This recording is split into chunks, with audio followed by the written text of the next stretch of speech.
Hello and welcome to Medicines from Around the World. My name is Sid Katz, your host and moderator, and today we're going to talk about wonder drugs of the 90s, and we have two guests. Our first guest is Dr. Hans Christian Fibiger from the Division of Neurological Sciences at the University of British Columbia, and we also have with us Dr. James J. Miller of Quadrilogic Technologies Incorporated, and we're going to talk about basically what's coming down the road. What kind of drugs can we expect to have in the future? Now, there's no question, in the last few years we've developed and brought in some new drugs that are very effective in a number of treatments. Drugs that we never had before, drugs that can be used to treat a lot of diseases. We have new antibiotics to treat different types of bacterial infections that were really devastating and were very hard to treat in the past. We've got beta blockers, which are used to treat different forms of angina and heart disease. And then, of course, we have cyclosporin, which brought about the miracle of transplantation. But there are many other areas where we're still looking for new and better ways of treatment. Two specific areas where we don't have the kind of drugs that we'd really want are in the treatment of brain diseases, particularly the ones that degenerate brain function, diseases like Alzheimer's, where memory loss occurs, diseases like Parkinsonism, where we have trouble with motor coordination, and then the whole area of cancer treatment and therapy. So this is what we want to talk about today. What does the future hold? Is there a memory pill out there? Are there better treatments for Parkinsonism and other diseases? And do we have, coming up, new and better cancer treatments?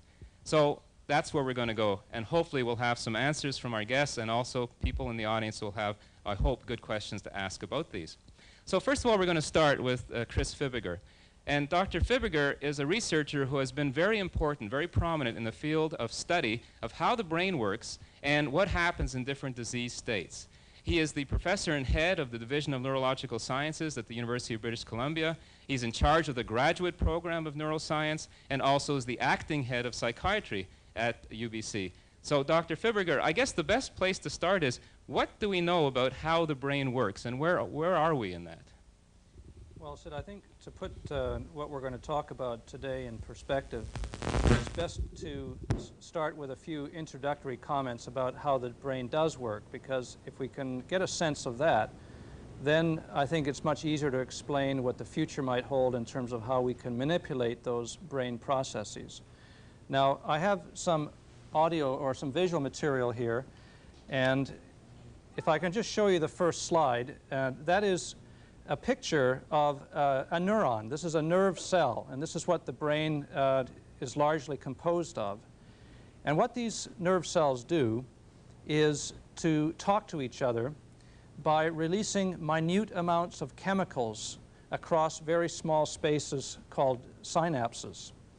Now, this picture here doesn't show the synapse. It's much too it's not nearly magnified enough to show this, but what you see here is, in the middle is the so-called cell body, and then around that, or emanating from it, are a bunch of what you could call antennae. These are the receiving stations.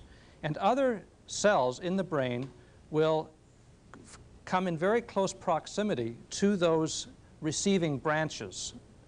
And when these other cells release a chemical across the synapse, they will influence how quickly this cell discharges and sends its messages on to other cells in the brain. Now, this is just an example of an actual slide from the brain.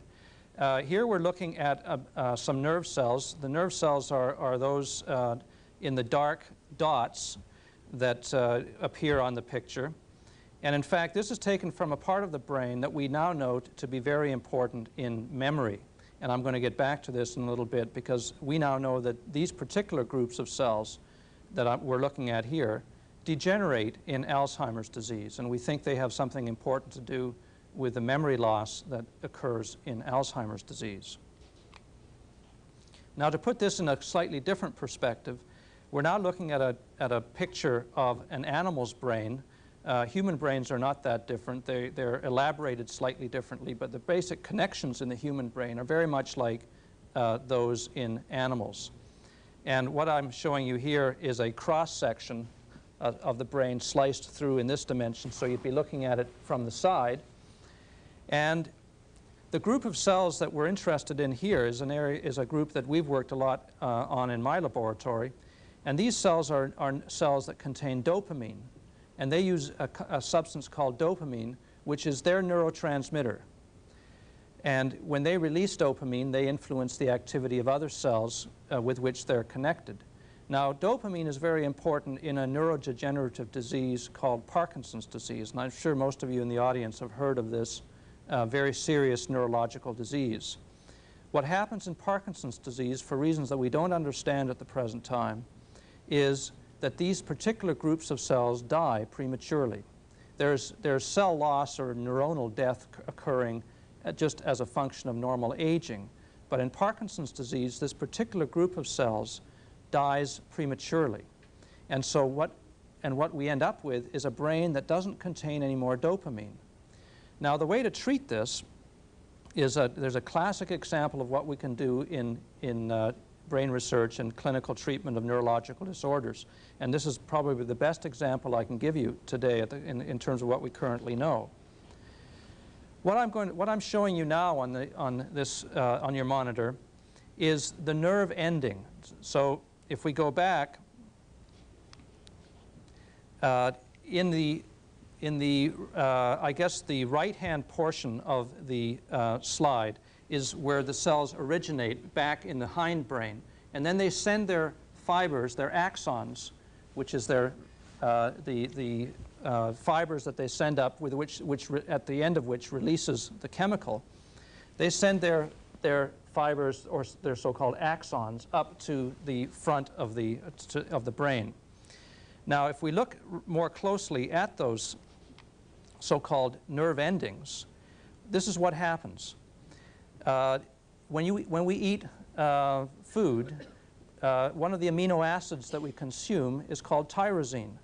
And tyrosine gets converted through several biochemical steps into the neurotransmitter called dopamine. And that happens right in the nerve ending. Now, these nerve endings, because the whole cell dies in Parkinson's disease, these nerve endings die as well.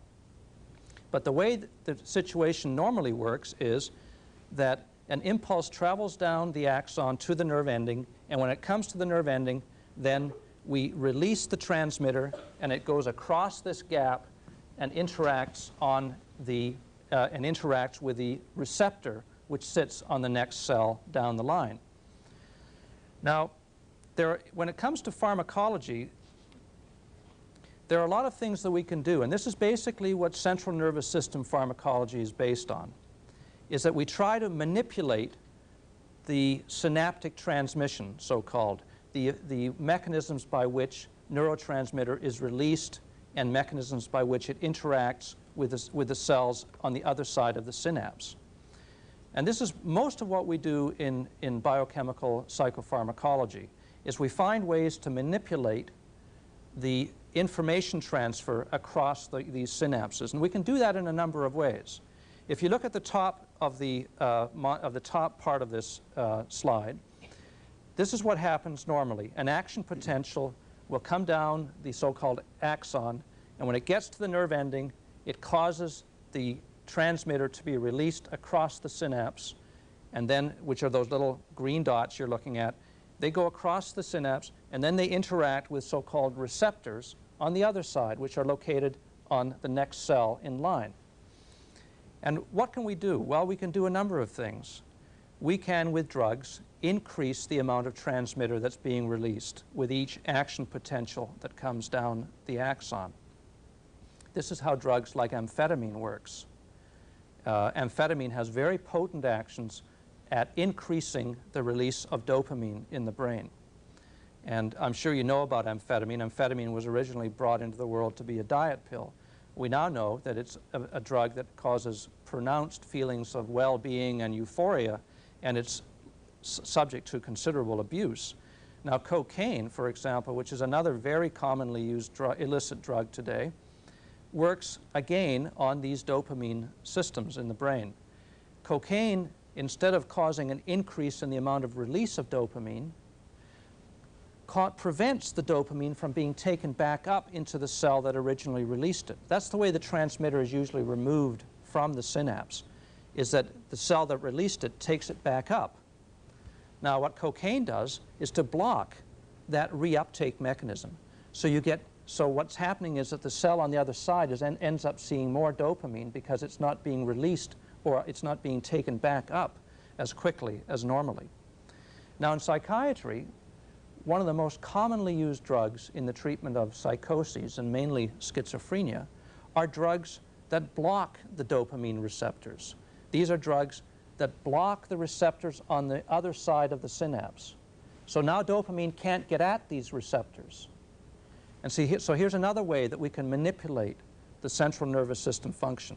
We can block the receptors that dopamine normally acts on.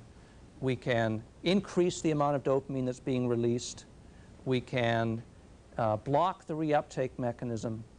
And in some systems, it's not true for the dopamine system, but in some systems it's thought that by increasing the dietary supplement of the amino acid that's converted into dopamine, for example, which is tyrosine, we can increase neurotransmission just by eating more tyrosine. That's not true for dopamine systems, but there's some thought that in other chemically distinct systems in the brain it may work that way. So there are a whole manner of ways in which we can manipulate information transfer across these synapses. And that's the basic principle of current psychopharmacology. How can we either increase or decrease synaptic transmission? Now, I want to go on to a condition that I'm sure is also familiar to many of you, is Alzheimer's disease. One of the things that happens in Alzheimer's disease is that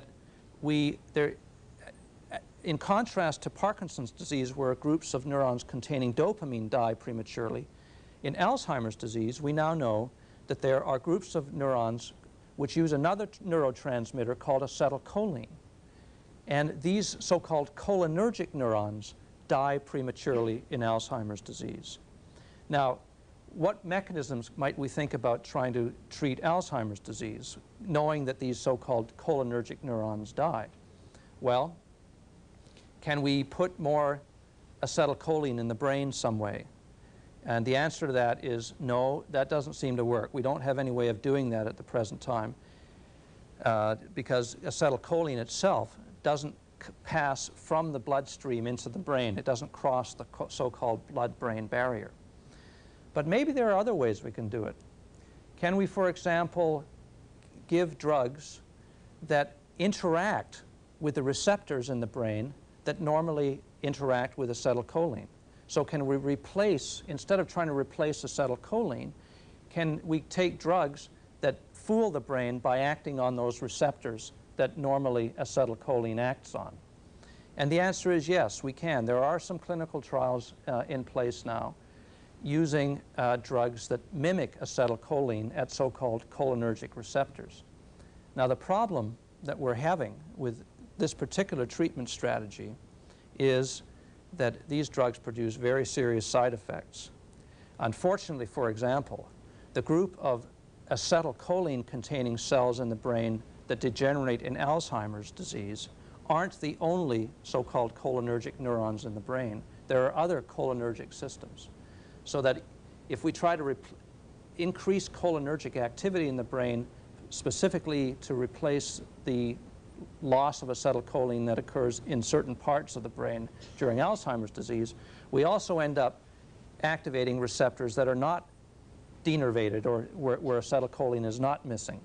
So we're walking a very delicate balance here between trying to replace loss of cholinergic function in one part of the brain without interfering with normal cholinergic function in other parts of the brain that are not damaged in Alzheimer's disease.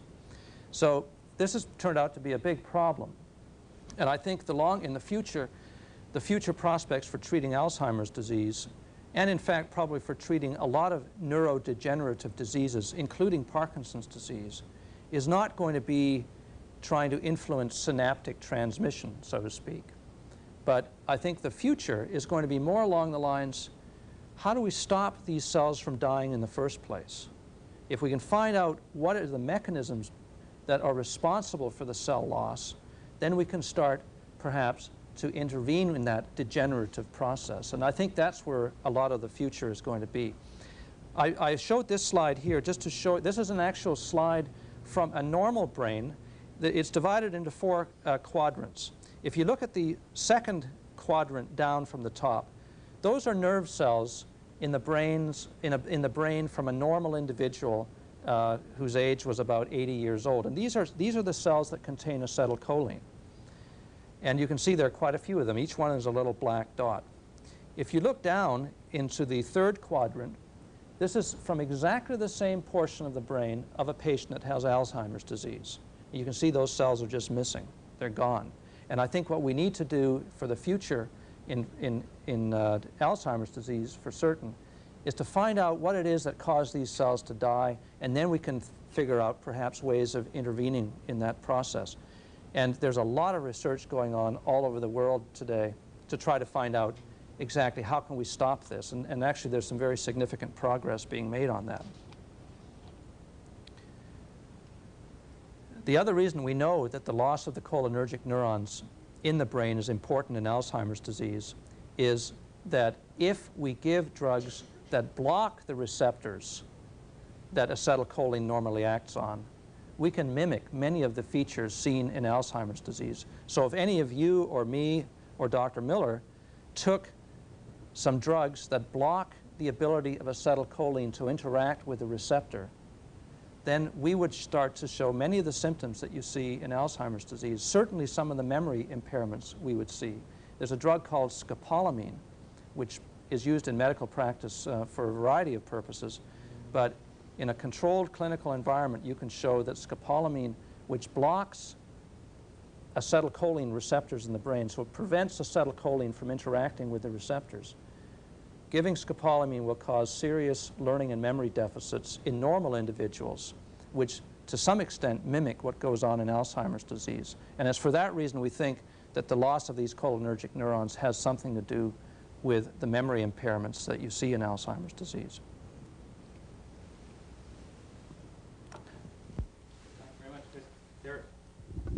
There are a couple of points that come out directly from what you've been talking about. And one of them is, I guess, that both of the examples you gave, Alzheimer's and Parkinsonism, are degenerative diseases, and you're talking about treatment of these diseases.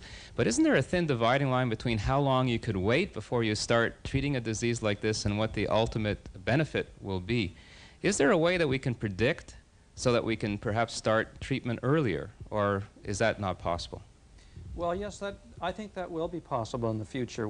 There's quite a lot of research going on now trying to find early markers, for example, for Alzheimer's disease. And at the University of British Columbia, there's some research going on using the so-called PET scanner, the positron emission tomography technique. And what we can do with that technique is to study brain metabolism in the living human brain.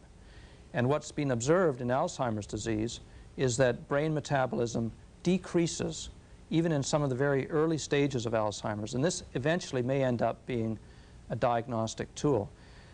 It's too early to tell, but you're absolutely right. What we need to do is to be able to identify these conditions very early on before too much damage has already occurred. What we know, for example, it's actually quite fascinating. With many neuronal systems in the brain, it's quite clear that you don't really start to see clinical signs until about 90% of the system has already died. So there's a lot of excess capacity in many of these systems. And so if for all I know, I may have lost 50% of my capacity of these cholinergic neurons, and I'm not going to show any impairment for maybe another 20 years until I lose another 40% or so.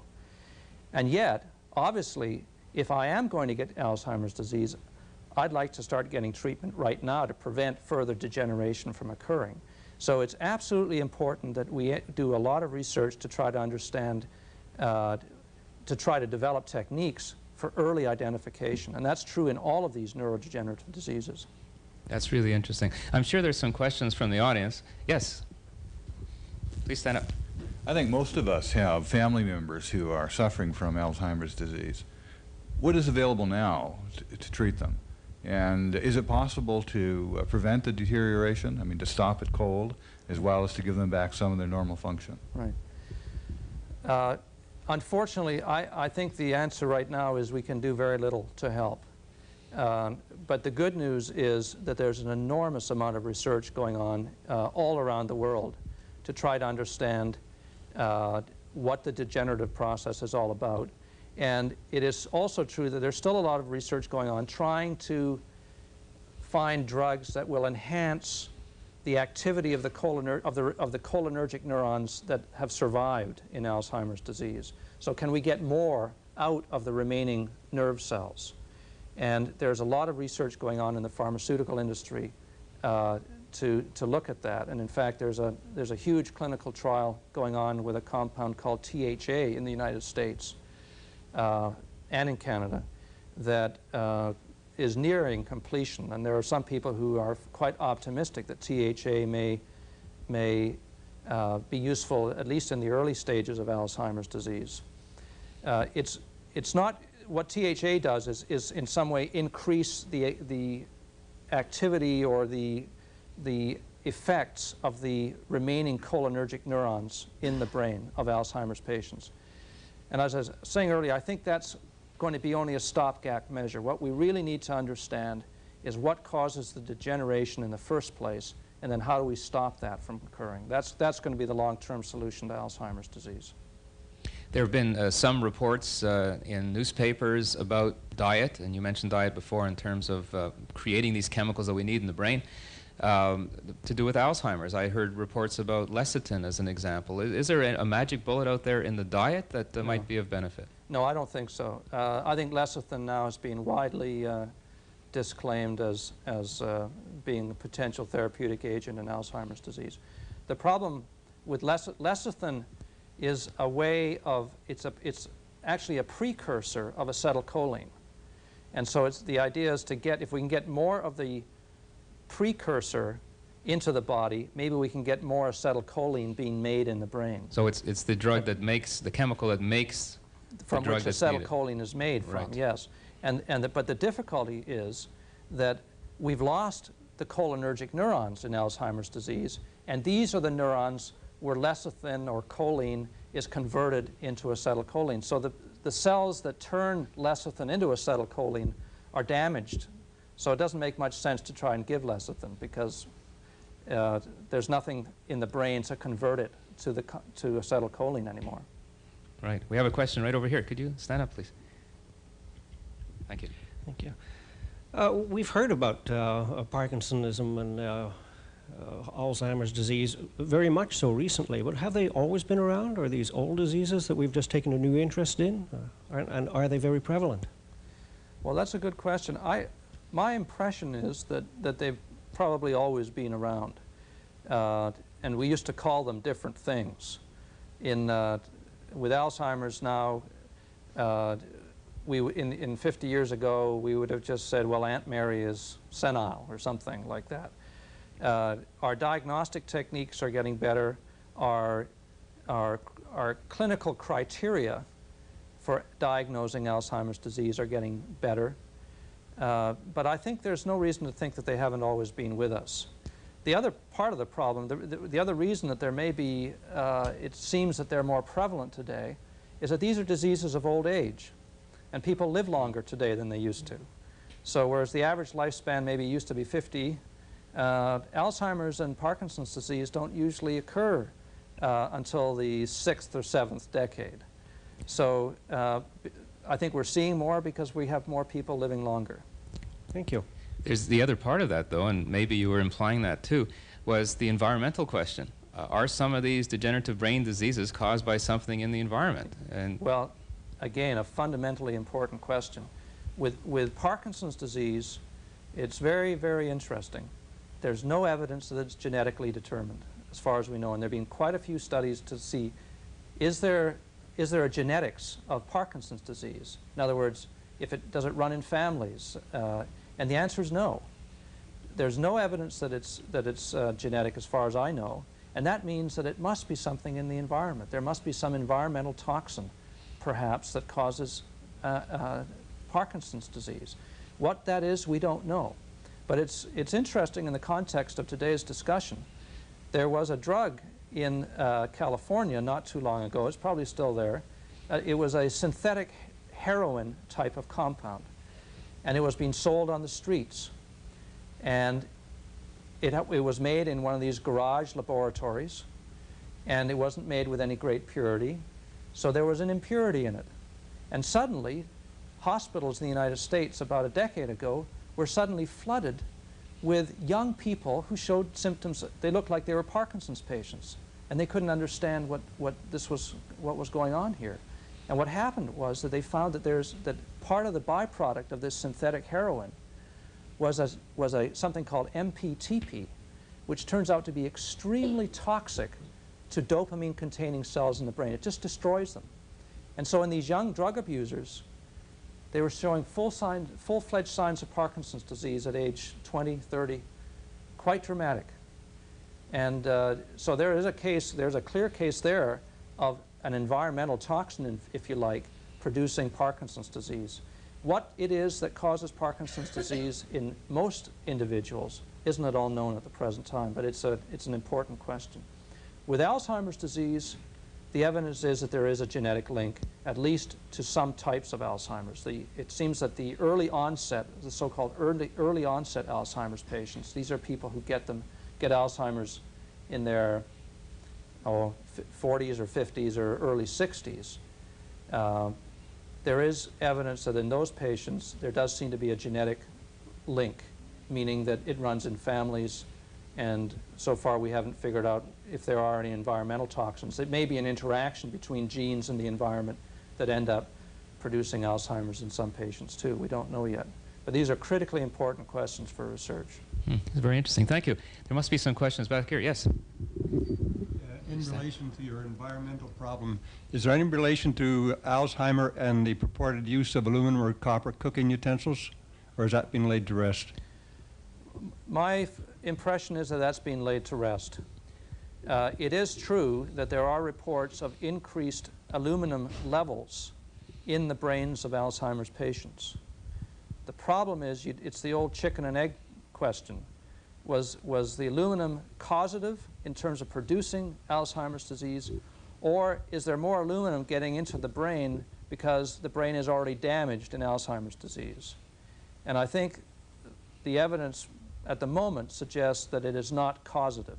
It's more a consequence of having an impaired brain. Well, we'll keep our eye on that one, because it's really interesting that there are a lot of findings now relating heavy metals in general in the environment, and we have to sort it through. Yes, but indeed. so far, cause and effect is important. Yes, sir, could you perhaps come over here, please? A little bit of exercise. It's very good for the memory.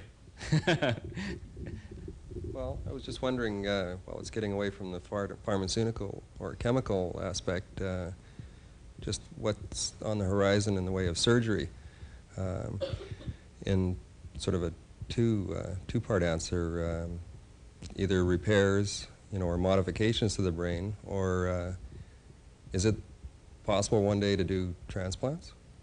It certainly is, and that's another very active area of research today in brain research. We do have, for example, good animal models of Parkinson's disease, and it is the case. So we can through experimental procedures, we can destroy these dopamine-containing cells in animals as well, and these animals then display Parkinsonian symptoms. On the treatment side of that is that there are clear results now showing that if you take dopamine cells from fetal brains, and there's a technique to do that from newborn brains, and isolate the dopamine cells and put them in the brain that was where the dopamine neurons were destroyed, you can restore function. And there's no question that that is a technique that is being currently tested in human Parkinsonian patients, both here and in the United States and in Sweden. And the early clinical reports are actually quite encouraging that we can restore brain function through so-called neuronal transplants. Now, I doubt very much that that's going to work for all neurological diseases. I think Parkinson's disease may be particularly amenable to that form of treatment. I'm not optimistic, for example, that Alzheimer's disease is going to be cured in that way, because the problem with Alzheimer's disease is, although I've focused for today's purposes on the so-called cholinergic neurons, many other types of cells die in the brains of Alzheimer's patients too. Non-cholinergic neurons, neurons that use other substances as their neurotransmitters. So to try to restore brain function in Alzheimer's disease means that we'd have to do transplants of very, very complicated mixtures of cells, and I don't think that that would ever be a viable approach. But certainly neuronal transplantation is a very active area of research, and it may end up being quite useful in some neurological conditions. Well, we're going to switch gears because we're going to go from brain disease to new and perhaps hopefully better treatments in cancer, and perhaps we'll get back to brain disease a little bit later. Our second guest is Dr. James J. Miller, and I guess the best way I can describe Dr. Miller is that he's been very involved for a long time in technology transfer, how to get new research ideas into technology to a point where they can actually be used for treatment, for therapy. And it's because of that that he became the founder, and he's now the chief executive officer and the president of Quadrilogic Laboratories Incorporated, which is a Vancouver-based technology company.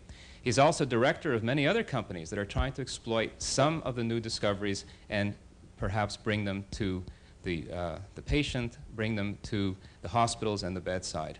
And today he wants to tell us a little bit about a new therapy for the treatment, detection and treatment of cancers, and it's called photodynamic therapy. So Dr. Miller, what is photodynamic therapy? Thank you very much, Sid, for the opportunity to come and describe for you some of the new, what we feel are very important breakthroughs in the area of treatment of cancer. The whole concept of photodynamic therapy, or what we really refer to as photodynamic technology, the core technology that you can do a lot of different things in the whole medical field, is really the use of light together with chemical substances. And if you can take a compound, chemical substance X, for example, and it by itself is ineffective. It does not have any toxic qualities associated with it or beneficial qualities. But if you shine a light on it, and a light of a particular wavelength usually, then you can activate, you trigger that drug or the chemical substance to do something. And under those circumstances it can become very toxic, and as a result can be very effective in killing many aspects and many forms of cancer, and particularly in solid tumor cancers. What I have is some of the slides here to indicate to you what really photodynamic technology is about, or what we commonly refer to as PDT. And looking at the whole concept of the drugs that are involved, the so-called photosensitizer drugs, the ones that are activated by light, and of course in combination with those drugs you need a light source, and that light source is usually generated by lasers. The lasers are a very controlled environment. They can be tuned, finely tuned. The power outage from these can be very finely tuned, and the light sources that come from a laser system can be driven down through very fine fiber optic systems, so that you can bring a light source to virtually any organ inside the body where disease might be occurring. And this has been in part the reason for the major breakthroughs that we've seen in the last 5 to 10 years in the use of drugs such as this that have needed to be activated by light. Now, these drugs that are derived from photodynamic technology are also used not only for treatment of cancer, but a number of other ones as well. And on the other side, they also have characteristics that allow them to be used to detect disease, to detect early forms of disease. And maybe I can show you in the next one, indicating, well, this is in fact the drug, the first drug that is going to be is in clinical trials extensively throughout the world today.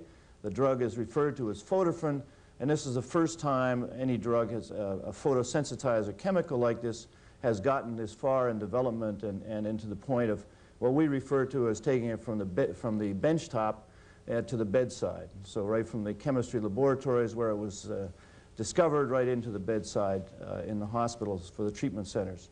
And most of the work in this area that we've been dealing with in the last 5 years has been the introduction and the application of these drugs, and particularly photofrin, for the treatment of cancer, a wide variety of solid tumors associated with cancer. But in addition to that, you have to understand that these drugs can have a wide variety of other functions as well, and other applications. They're used, for example, in the treatment of blood, for the elimination of various virus particles that exist in blood, and I'm sure many of you are aware of them. Hepatitis is a major viral infection in blood. The HIV virus is a major virus infection in blood, and so on. These are all elements that you don't want to have in your blood supply if you go into either from the Red Cross or receive blood from the Red Cross. So the use of these drugs is now being brought into play for the treatment and establishing a new standard of purity, basically, within the blood supply. It's also used in topical applications for the treatment of diseases such as psoriasis. And as well, one of the major areas that is now being developed is the treatment of atherosclerosis, or the plugging up of the arteries in the body. And this drug has unique applications in that area. On the other side, where you're using it for the detection or the identification of disease, it has two common properties that are key to that, and that is it fluoresces. It shines in the dark, so to speak. And you can pick it up very early. In fact, you can pick it up when an X-ray, a normal X-ray, cannot pick up a type of disease, say in lung cancer. These drugs can identify that lung cancer tissue much, much earlier than is traditionally done today. And you can also use it together with radioisotopes or compounds such as that can be used to detect the type of disease that's going on. Well, the one thing that we have spent most of our time working on in the use of this drug, the photofrin, has been in the cancer area, and it's quite widely understood of the devastation that cancer itself has in our society today, that 1 in 3 people are going to be diagnosed with cancer, and that 3 in 5 people are not going to survive 5 years. So these are real hard numbers that people have to deal with, and understanding that this is a major, a massive undertaking, a major disease, and whatever we can do to eliminate that disease or decrease its incidence in whatever way, shape, or form is important to do. And clearly millions of dollars are being spent worldwide in research, and in Canada and many other countries of the world, to try to bring this incidence level down and to treat disease. The types of, just to show you or indicate to you how this drug works, or how these drugs work, is a cartoon of how it would work, say, in the treatment of lung cancer. And basically what happens is for tumor destruction, and we call this for solid tumors, the ones that you can identify and look at. A solid tumor, for example, that exists in the lung is shown by the black dot here, and the patient is injected with the drug, and it circulates through the vascular system, through the various vessels in the body, and it has this property of affinity. It has a high affinity, or it likes to go and to join on to diseased tissue. And in this instance, the black tumor that sits in the lung. It's almost as if the tumor itself is a magnet, working as a magnet, and the drug is like a metal filings. And you inject the metal filings in, and they all stick to that and accumulate in that magnet. And they stay there for quite a period of time. And then what you do is you proceed to place a very fine fiber optic light glass fiber down into the lung, which is standard procedure that's done today in just about every hospital institution in the world. And you go down and you can see right into the lung where this tumor is, and you bring this light fiber right up beside the tumor that is sitting there, and then you turn the light on. And the light is on for approximately, in the case of lung cancer treatments, it's on for about 8 to 10 minutes. Now the patient is fully awake during this period of time. There's only an anesthesia in the throat that has occurred, and so there's no real side effects associated with that. There's no need for general anesthesia, and it's a simple, very rapid treatment component that occurs. What happens when you turn the light off? Almost within hours after that, the tumor begins to die. The tissue area around the tumor tissue itself begins to die. And yet all the the tissue around in the surrounding area is not affected. So it's very specific and very localized in the treatment that it can have of these tumors.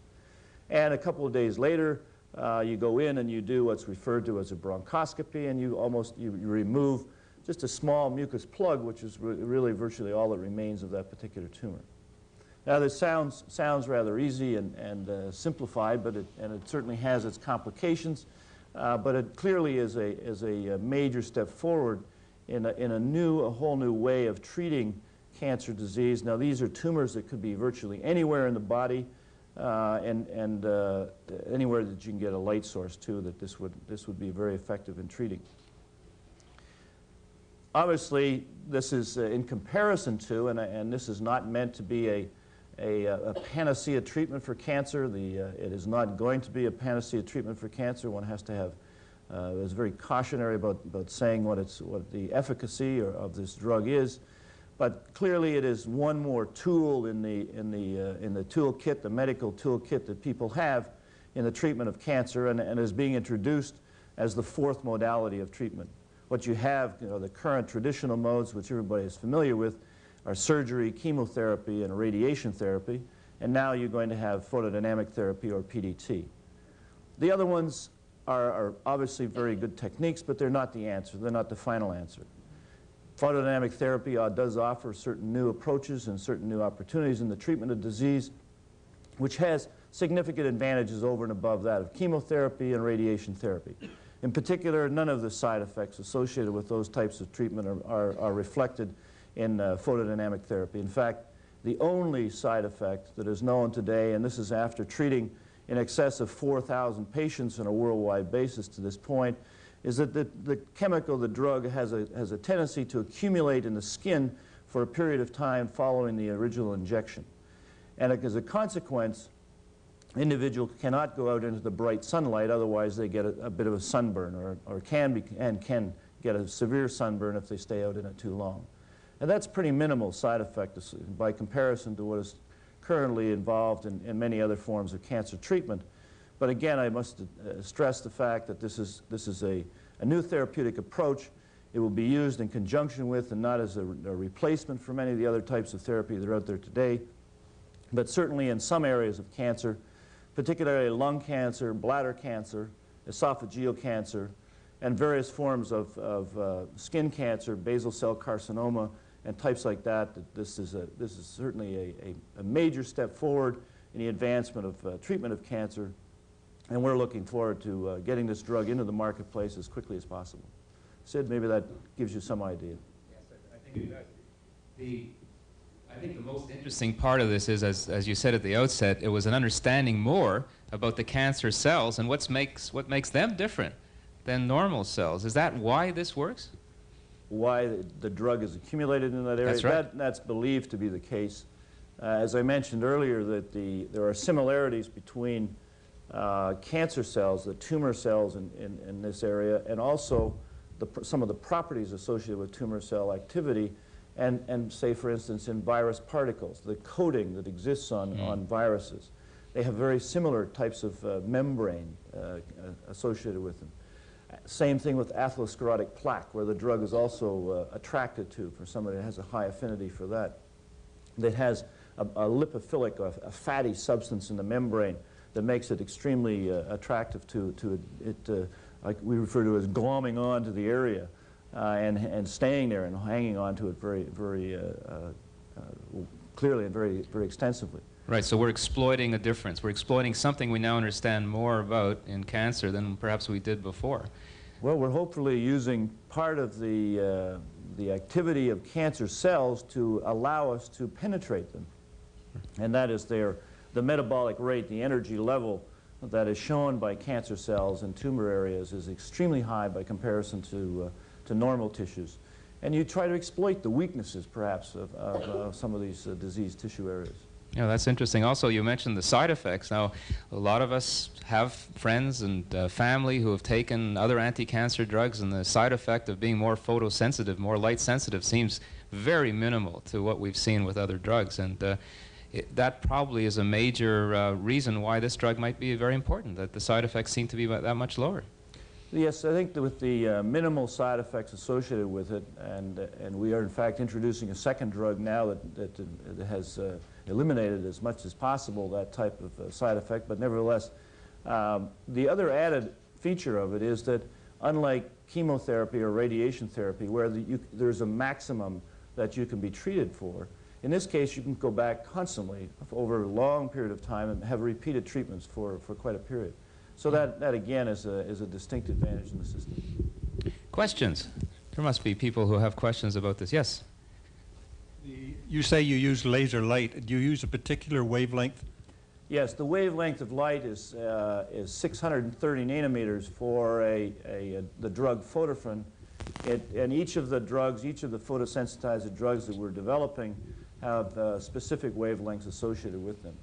That reflects the depth of penetration into the tissue that you can get. 630 you can get in millimeters. 690, for example, a very small shift in wavelengths allows you to penetrate into the centimeter range. So that's a, these are advances that we're making in the use of these drugs or these types of drugs. We have relate to visible light as far as we're concerned? Yes, in fact, you can use a standard light source, as many of them shining in this room right now could be used, or the light bulb from a slide projector is also as effective in terms of the light delivery system. We have a question here in the front row. Could you stand up, please? Thank you. Yes, is the PDT used for leiomyosarcomas, and if it is it done in BC? Sorry? Leiomyosarcomas? No, it isn't. That isn't what we have done within the clinical trial processes ongoing. Is that we have chosen certain types of tumors to treat. We cannot at this moment in time have not had the opportunity of treating all types of tumors in cancer. It's just too massive an undertaking to run clinical trials to that extent. I'm not even sure whether there are reports in the literature of that type of treatment being successful. And again, I must point out that we're not trying to put forward that this drug is going to be the panacea for all forms of treatment. It is difficult in some tissues to get at the tumor, and this is a particular example where this is not be a good indication, a cancer indication, to be treated using this technique. Thank you. At this point in time. Sir. Well, I'm just curious to know, at what point is your testing going to come to an end and something else is going to happen? Because if you've already had 4,000 clinical tests, how many do you need before you can be claimed to be successful? Well, one of the things that clearly has to be done in proving that any drug is not only safe but effective is a lot of very stringent protocols and clinical trial activity to meet the standards of the Food and Drug Administration, the health protection boards, and the boards of health of various countries. It's a long and arduous process and a very costly process, I might add, but nevertheless one I think that's really required in the pharmaceutical industry. And we hope to be able to have, to gain an approval for this drug as early as possible so that we can, in fact, market it, get it into the marketplace, and get it in there so it's treating diseases that we know it will be effective against. I take it this drug was manufactured or discovered here in Vancouver, and I'm intrigued with how you go about finding a drug. Do you find the substance and look for something to use it on? Is it a natural substance or a manufactured substance? How does it work? Well, clearly a lot of the science behind it, the technology behind it was developed here at the University of British Columbia originally. There's been tremendous amount of work in many different university research laboratories throughout the world in this particular area. We were fortunate enough to have some of the world-leading experts here in Canada and at the University of British Columbia in Vancouver who were well advanced in the development of these compounds. How they work, we're not really sure how they work. And how are they discovered? It's like many types of discoveries, that they're serendipitous. You are stumbling along and trying on one track, and all of a sudden something very interesting comes up, and you say, gee, maybe we should try it over here, and boom, all of a sudden it works. And that's really the truthful aspect of it. There is no design feature to doing this. It was a unique observation in an animal that had, in mice that had tumors, and they were treated with the drug and found that it was present in the tumors. And somebody just said, well, maybe what would happen if we activated it? What would go on from there? And then it develops. You just used one of my favorite scientific words, serendipity.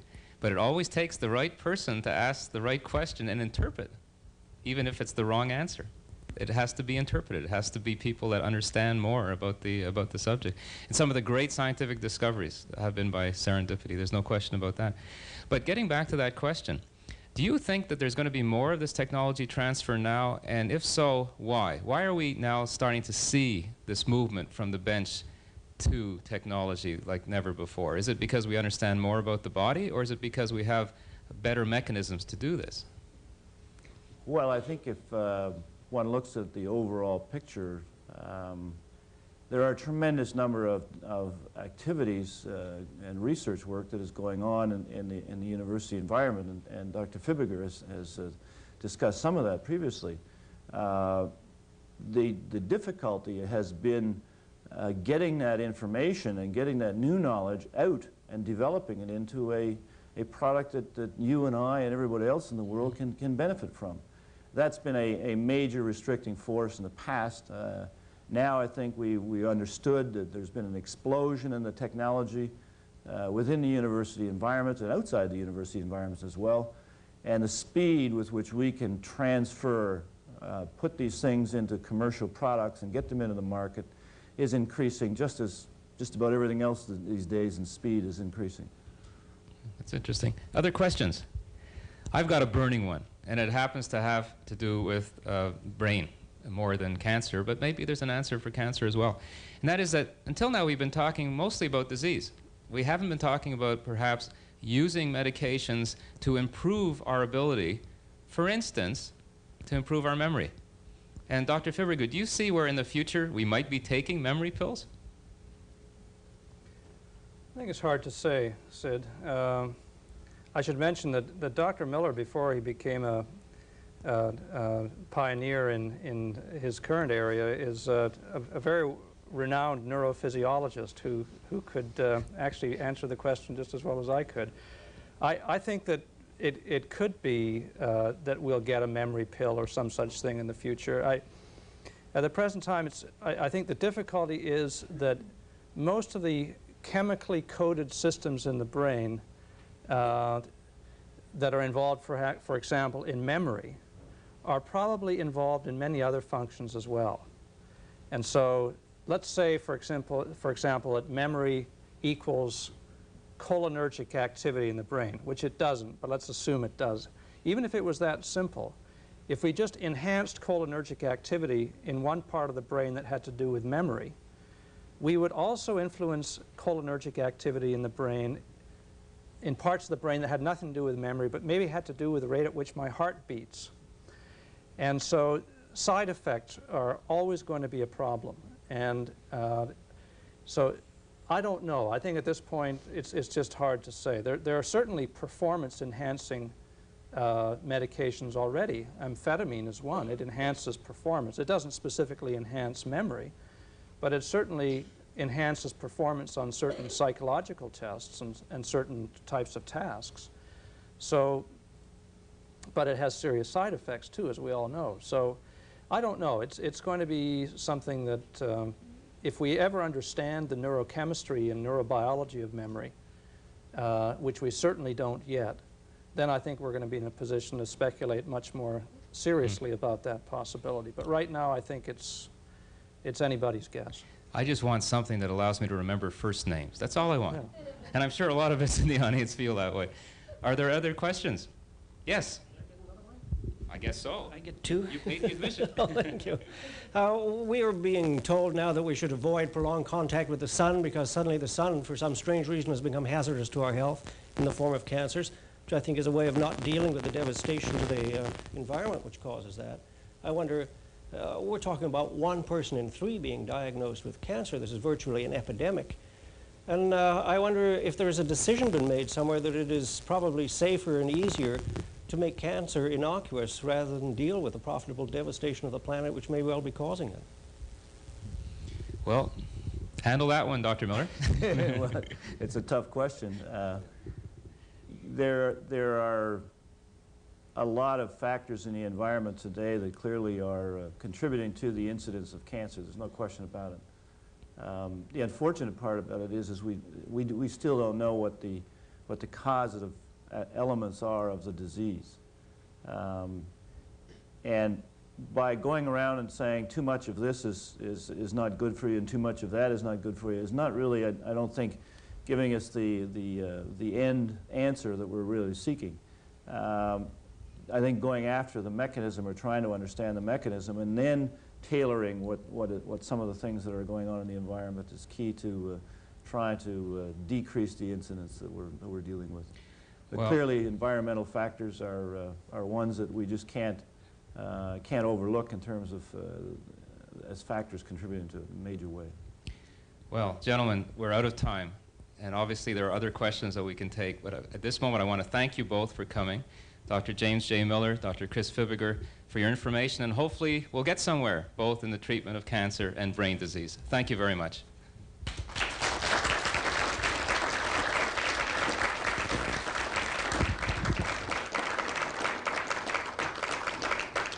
Before you ask your question, I have to ask you, did you learn something today? Yeah, I did actually. I learned lots about Parkinson's. My Uncle Fred actually has Parkinson's disease, and I've watched him over the years deteriorate and whatnot, and it's a very sad disease that would be nice if they could cure someday.